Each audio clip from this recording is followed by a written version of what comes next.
So today I'm in Carson, Washington at a hot spring, and I am going to continue reading chapter 10 of Primitive Mythology by Joseph Campbell.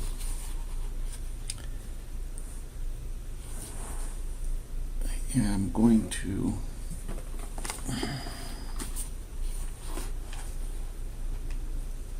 change my glasses.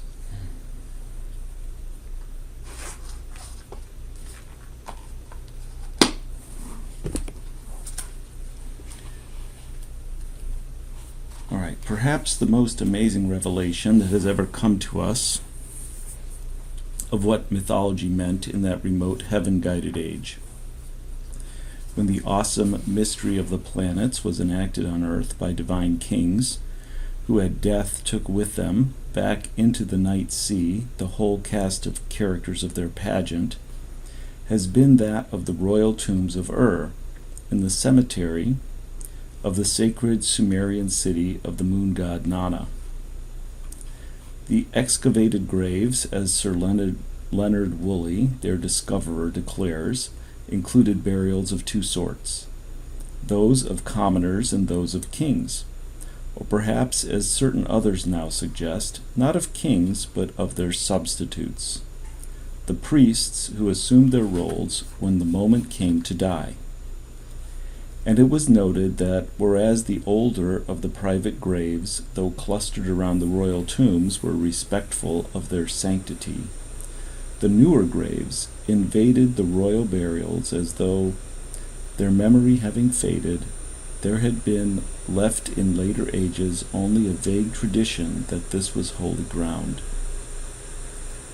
The first of the royal tombs discovered had been plundered by grave robbers, so that little remained for the 20th century AD. However, something more than even the boldest imagination might have conceived soon came to light. Wrote Sir Leonard Woolley, describing the course of his dramatic discovery, "We found 5 bodies lying side by side in a shallow sloping trench. Except for the copper daggers at their waists and 1 or 2 small clay cups, they had none of the normal furniture of a grave. The mere fact of there being a number thus together was unusual.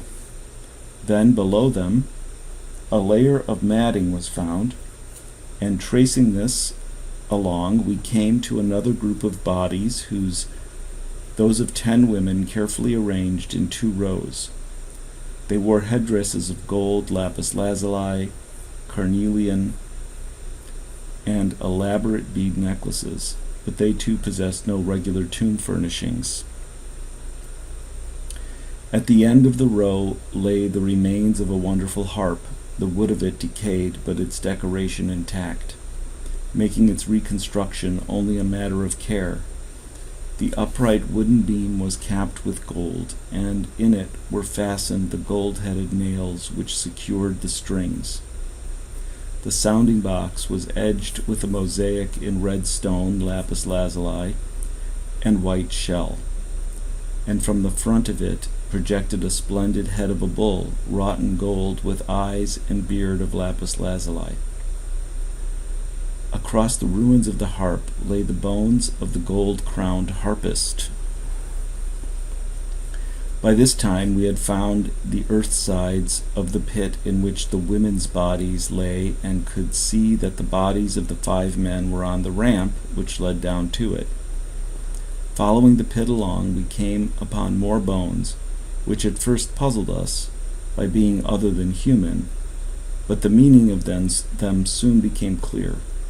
A little way inside the entrance to the pit stood a wooden sledge chariot. In front of the chariot lay the crushed skeletons of 2 asses with the bodies of the grooms by their heads, and on the top of the bones was the double ring once attached to the pole, through which the reins had passed. It was of silver, and standing on it was a gold mascot in the form of a donkey, most beautifully and realistically modeled. Close to the chariot were an inlaid gaming board and a collection of tools and weapons, more human bodies, and then the wreckage of a large wooden chest adorned with a figured mosaic in lapis lazuli and shell, which was found empty, but had perhaps contained such perishable things as clothes. Behind this box were more offerings. The objects were removed, and we started to clear away the remains of the wooden box, a chest some 6 feet long and 3 feet across, when under it we found burnt bricks. They were fallen, but at one end some were still in place and formed the ring vault of a stone chamber. The first and natural supposition was that here we had the tomb to which all the offerings belonged, but further search proved that the chamber was plundered. The roof had not fallen from decay, but had been broken through, and the wooden box had been placed over the hole as if deliberately to hide it. Then, digging round the outside of the chamber, we found just such another pit as that 6 feet above. At the foot of the ramp lay 6 soldiers, orderly in 2 ranks, with copper spears by their sides and copper helmets crushed flat on the broken skulls. Just inside, having evidently been backed down the slope, were 2 wooden 4-wheeled wagons, each drawn by 3 oxen. One of the latter so well preserved that we were able to lift the skeleton entire. The wagons were plain, but the reins were decorated with long beads of lapis and silver, and passed through silver rings surmounted with mascots in the form of bulls. The grooms lay at the oxen's heads, and the drivers in the bodies of the cars. Against the end wall of the stone chamber lay the bodies of 9 women, wearing the gala headdress of lapis and carnelian beads, from which hung golden pendants in the form of beech leaves. Great lunate earrings of gold, silver combs like the palm of a hand, with 3 fingers tipped with flowers, whose petals were inlaid with lapis, gold, and shell, and necklaces of lapis and gold. Their heads were leaned against the masonry.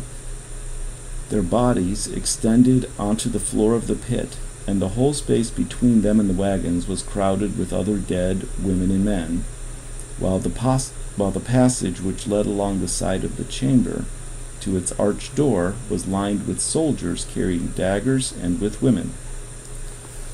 On the top of the bodies of the court ladies, against the chamber wall, had been placed a wooden harp, of which there survived only the copper head of a bull, and the shell plaques, which had adorned the sounding box. By the side wall of the pit, also set on the top of the bodies, was a second harp with a wonderful bull's head in gold, its eyes, beard, and horn tips of lapis, and a set of engraved shell plaques not less wonderful. There are 4 of these, with grotesque scenes of animals playing the parts of men. Inside the tomb, the robbers had left enough to show that it contained bodies of several minor people, as well as that of the chief person, whose name, if we can trust the inscription on the cylinder seal, was Abargi. Overlooked against the wall, we found 2 model boats, one of copper, now hopelessly decayed, and the other of silver, wonderfully well preserved. Some 2 feet long, it was high stern and prow, 5 seats, and amidships an arched support for the awning which would protect the passenger. And the leaf-bladed oars are still set in the thwarts. It is a testimony to the conservatism of the East that a boat of identical type is in use today on the marshes of the lower Euphrates, some 50 miles from Ur.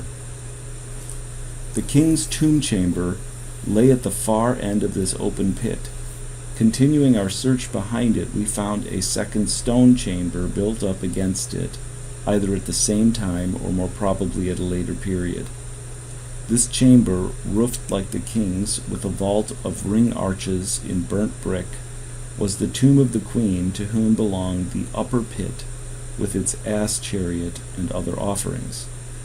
Her name, Shub-Ad, was given us by a fine cylinder seal of lapis lazuli, which was found in the filling of the shaft a little above the roof of the chamber, and had probably been thrown into the pit at the moment when the earth was being put back into it.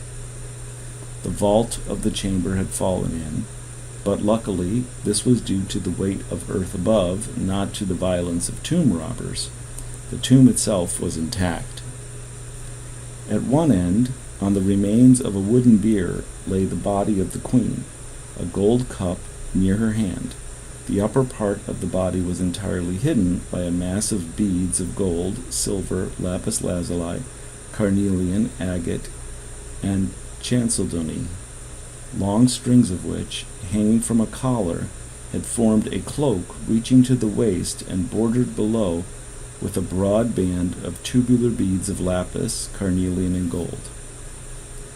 Against the right arm were 3 long gold pins with lapis beads, and 3 amulets in the form of fish, 2 of gold and 1 of lapis, and a 4th in the form of 2 seated gazelles, also of gold.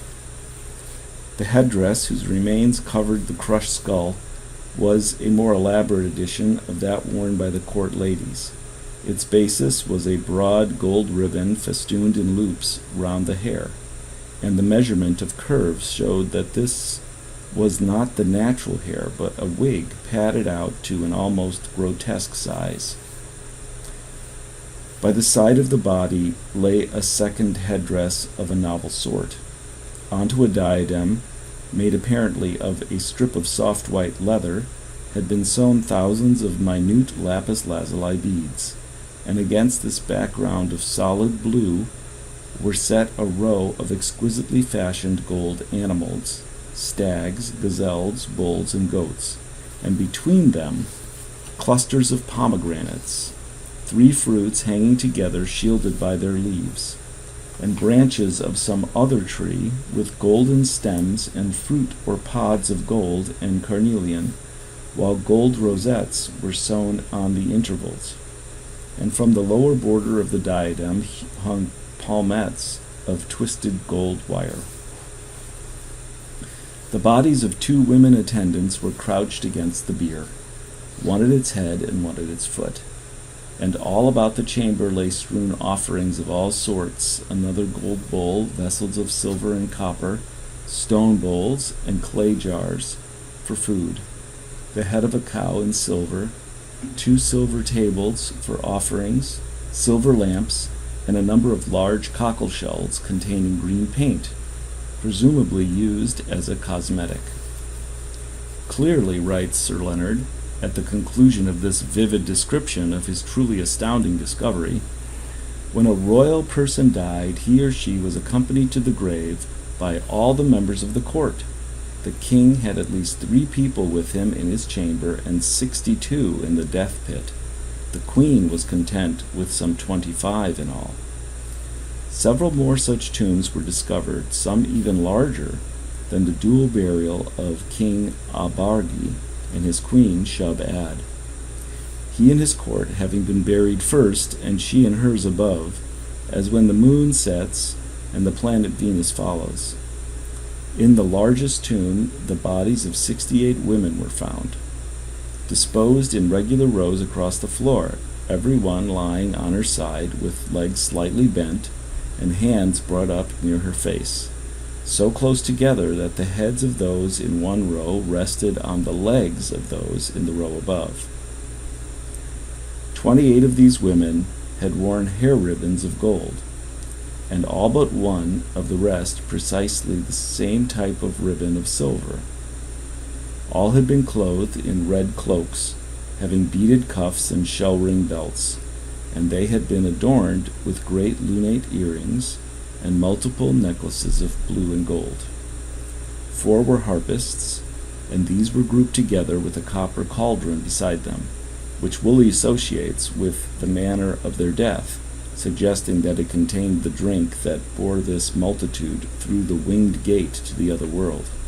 Clearly, he writes, these people were not wretched slaves, killed as oxen might be killed, but persons held in honor, wearing their robes of office and coming, one hopes, voluntarily to a rite which would, in their belief, be but a passing from one world to another, from the service of a god on earth to that of the same god in another sphere.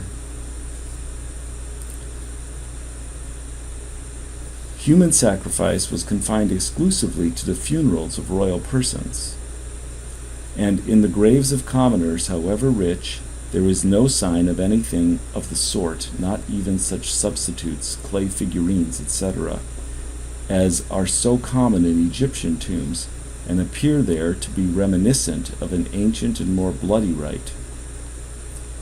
In much later times, Sumerian kings were deified in their lifetime and honored as gods after their death. The prehistoric kings of Ur were in their obsequies so distinguished from their subjects because they too were looked upon as superhuman earthly deities. And when the chroniclers wrote in the annals of Sumer that after the flood kingship again descended from the gods, they meant no less than this: if the king then was a god, he did not die as men die, but was translated, and it might therefore be not a hardship, but a privilege for those of his court to accompany their master and continue in his service. It is safe to assume, he says, in conclusion, that those who were to be sacrificed went down alive into the pit, that they were dead, or at least unconscious, when the earth was flung in and trampled down on top of them, is an equally safe assumption. They are in such good order and alignment that we are driven to suppose that after they were lying unconscious, someone entered the pit and gave the final touches to their arrangement. It is most probable that the victims walked to their places, took some kind of drug, opium or hashish would serve, and lay down in order. After the drug had worked, whether it produced sleep or death, the last touches were given to their bodies and the pit was filled in. And what of the one young lady without a ribbon, either of gold or of silver? Actually, she had had a ribbon of silver on her person. It was discovered among the bones of her skeleton at about the level of the waist, carried apparently in the woman's pocket. It was just as she had taken it from her room, done up in a tight coil, with the ends brought over to prevent its coming undone. She had been late, apparently, for the ceremony, and had not had time to put it on. Here, then, is the prototype of the miserable little shilluk affair of the king buried with the living virgin, whose bones then would be gathered with his into the hide of a bull. For it was the moon bull, the symbol of the lunar destiny of all things and the mathematics of the universe, that sang to these people their song of dreams.